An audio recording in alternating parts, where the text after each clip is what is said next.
Well, yeah, I think the opening statement is Troy baseball is nothing but entertainment in 2023. What a heck of a game.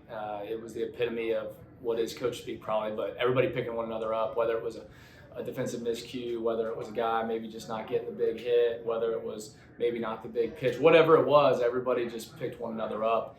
And to me, I think that's been the story of our season through 57 games. I hope that it continues to be the story for a long time. I hope our story's not written, but just an awesome game. Heck, those guys on the other side, App State, I'm so impressed with how they compete. When you play teams, some teams have like so much talent or they have an arm. I just think that team, the 32 guys they have, they just compete so hard. I think Kermit's done a great job with them. That's why all of our games have been battles. So really proud of the guys. Yeah, Kole Myers is the big final hit there. In the 10th, or I don't even know what inning it was anymore. Was it 10? Yeah, 10 innings. And then I got Brooks Bryan here, freshman stud, with the big 3-run jack on Hamilton, who's an absolute stud and a great competitor. I didn't kind of single him out, but he's just really, really good. So, open for whatever questions you guys may have. Skylar, Jamal Kennedy, Darius Fay, 12 Sports here in Montgomery. I don't really know where to begin, but I guess let's start with, that 5-run fifth there. So many times you see, a team, they score 5 runs and maybe their starting pitcher kind of sits for a while and kind of loses his mojo a little bit. Did you guys maybe, sense that in the dugout that, maybe that he might, he was missing, he started off with a leadoff walk, kind of like what did you see different there? From my perspective, and I know our hitters, these two guys had great swings that inning, so, their perspective is certainly different, but we were very disciplined. We took our walks. Donnie Webbs, we'd had a conversation with him about just, look, man, you got one of the best eyes in the Sun Belt. Make sure that you utilize it so that, you can get the ball forward. There's been a couple times he gets to 3-1, 3-2. He's kind of gone out of the zone. And I think for him, he's just now rounding into shape, having missed some time, and he took his walks. But yeah, that inning, look, Brooks spearheaded it with a 3-run jack to get the crowd going. I thought our crowd did a really good job for a 9 a.m. game on a Wednesday. I know that's tough.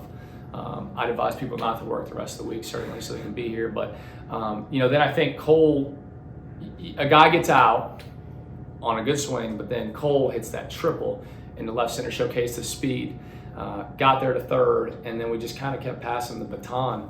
But, the flip to it is that Stewart had the tough inning, and he's been just incredible the whole year.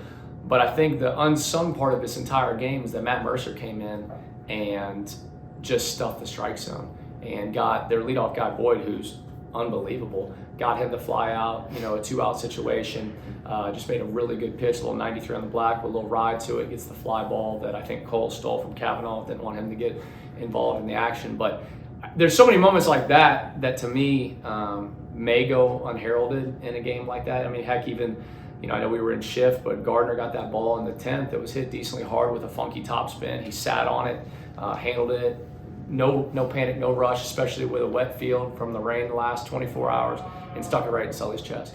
And then Tremaine, you sort of mentioned that you guys are just, entertainment all year this year, but his at bat in the bottom of the ninth. What can you say about what he was able to do at the plate? Man, I think I almost forgot that one. Even though it was a 2-out homer to tie the game, and we wouldn't be sitting in here as victors, but.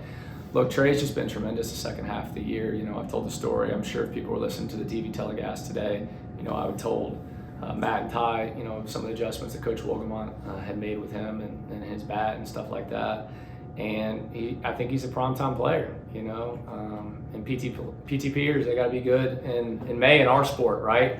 In hoops, they got to be good in March. Our sport, they got to be good late May. And I think, Trey showcased that there. I thought his defense was really, really good. And so, big moment, really cool for him. And look, we live in a baseball world right now where baseball's never been more popular. What makes it popular is the energy and excitement that people utilize. And I don't even know what happened, when they slowed the game down with the warnings or whatever. But these kids are 18 to 23 years old. You hit a home run in a moment like that and you lose your mind.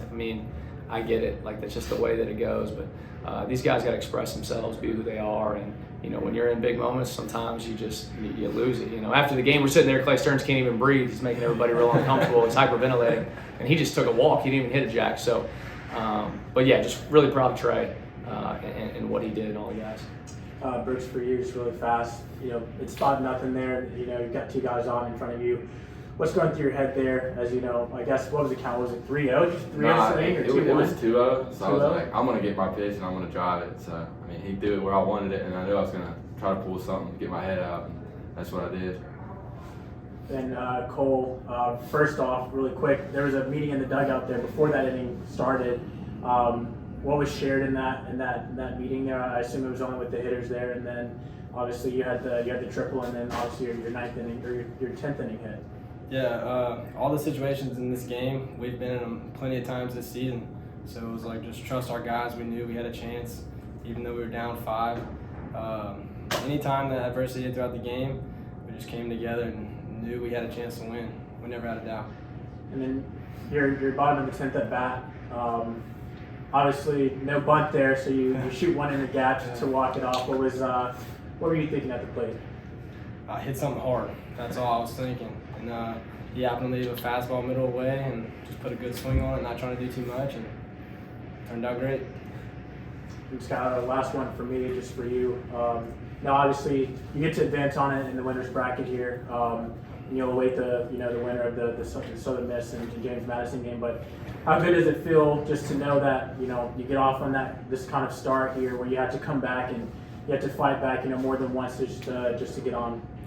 Well, to be honest with you, it obviously feels great to win. I think the greatest thing is, I think the beauty of the 3 seed, it can hurt a little bit for our fans in the 9 a.m. game, but you're the one team today that knows what time their game starts.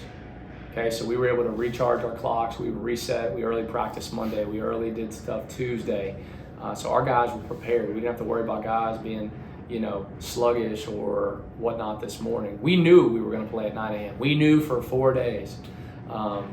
Now, and the guys should do this, and I don't know when they'll come back, but they should come back to the park. They should drink in the rest of today. They should watch it with a little keen eye on the game that obviously relates to us, but you get into tournament play and you play in May and June so that you can enjoy it. And that's what I think our guys did. That would probably be the best way I could describe it. I was joking with some fans and they're in the 10th. I said, "Are you guys not having fun? They look really tense." And they were Troy fans. And well, how could you not have fun in that? If you don't have fun competing, then this is probably the wrong atmosphere for you, especially with our culture. And, I know these guys, they compete their butts off, but you heard their answers. It's very simplistic too. Sometimes just competing and having a simple approach or simple attack is going to be way more successful than, overanalyzing things. All right, I got a question for both the players. This short little trip away, what does it mean to you guys, to play so close to home? You go first. I think it's cool. We've played here during the season. It almost feels like our home field. I think that's an advantage. And the atmosphere out there was crazy. Like in the bottom of the 10th. It was crazy. So very fortunate to be able to play here so close to home. It's super cool just knowing like your family and everybody can come watch you, and then like the fans, they were crazy, and like y'all gotta give their props. Like they showed out, and it's early too. So I mean, we understand they want to sleep in or they got to go to work, but I'm thankful for the fans out here coming. They set their body clocks too, dude. Oh, I know. They knew what was going on. You got to give them credit. And then one more for both of you guys. What do you think that this momentum means to your team? Being able, your coach kind of hit on it, being able to win early in a double elimination bracket really sets you up for success. And walk-off fashion, how are you guys going to carry that momentum moving forward? I think we just got to keep pushing. That's it. Win or loss this game. I think after that game, we should just keep pushing. That's it.